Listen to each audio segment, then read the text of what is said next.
Gusto ko mag-MMA doon kasi gusto ko subukan yung sarili ko eh.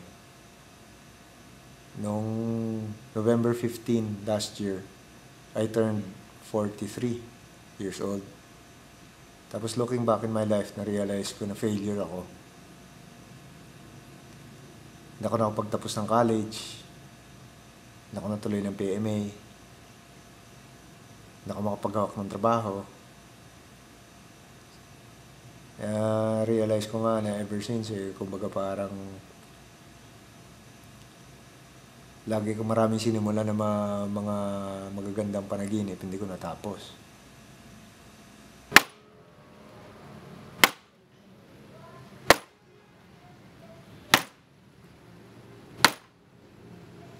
Tapos looking back, nung college ako, bago ako naging ganun, nung nag-aaral pa lang ako, pinakahilig ko talaga martial arts.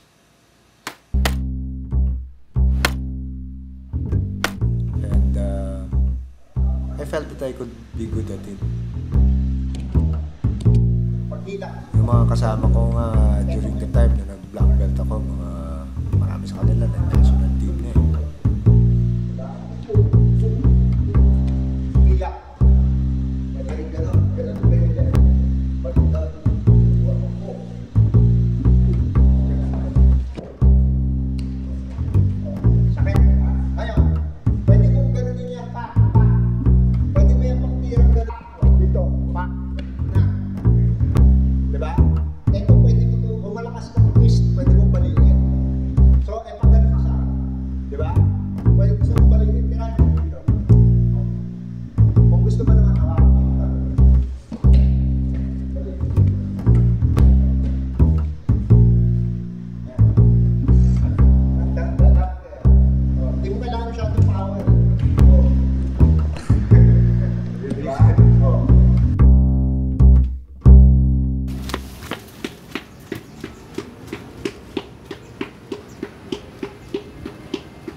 Ngayon nag-start na ako, una mahirap. Parang kalawang eh, nililinis mo eh. Hindi ko kaya coach, pero nakakagulat, nung medyo tumatagal-tagal, nung nakukuha ko na yung second win ko, parang hindi ko iniwanan eh. Meron ka pa rin lakas na nandun sa loob. Kung nanalo ako, okay ah. Sarap ah, kaya ko pa.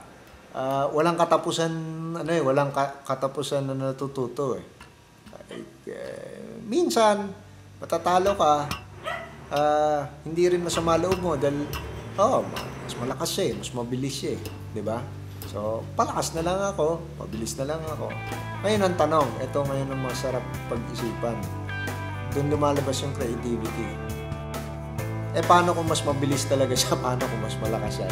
Doon ako curious.